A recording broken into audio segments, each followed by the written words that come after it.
Kejati Maluku sidik kasus dugaan korupsi pemilu presiden tahun 2014 di SBB. Kejaksaan Tinggi Maluku mulai menyidik dugaan penyimpangan keuangan terkait pemilihan legislatif dan pemilihan presiden tahun 2014 pada Komisi Pemilihan Umum Daerah atau KPUD Kabupaten Seram bagian Barat. Demikian disampaikan Kasipenkum dan Humas Kejati Maluku, Wahyudi Kareba di ruang kerjanya Jumat 25 Maret 2022. Kata dia, penyidikan kasus ini lanjutnya berdasarkan laporan dari masyarakat.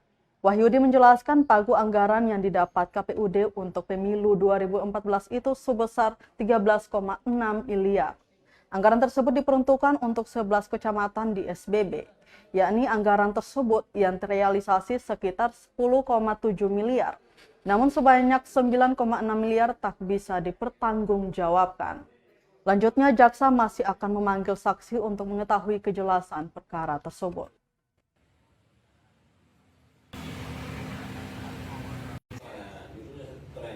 Jadi kan saya cuma jual judul, isinya itu bagus. Sebelum diterbit. Tapi Ale belum kasih, waktu itu Ale belum kasih judul. Bisa saja. Kami informasikan bahwa Kejaksaan Tinggi Maluku saat ini tengah melakukan penyidikan dugaan penyimpangan keuangan terkait dengan pemilihan legislatif dan pemilihan presiden tahun 2014 pada Komisi Pemilihan Umum Daerah atau KPUD Kabupaten Seram bagian Barat.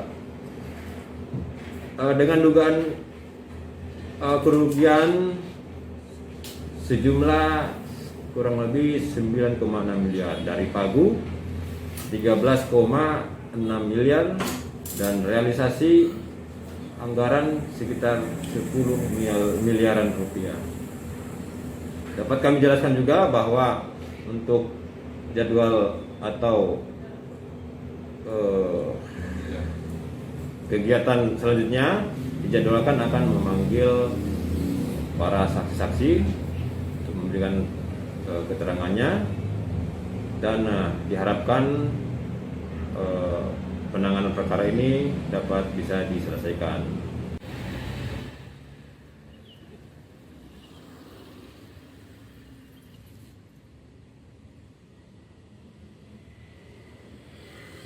Terima kasih sudah nonton. Jangan lupa like, subscribe, dan share ya.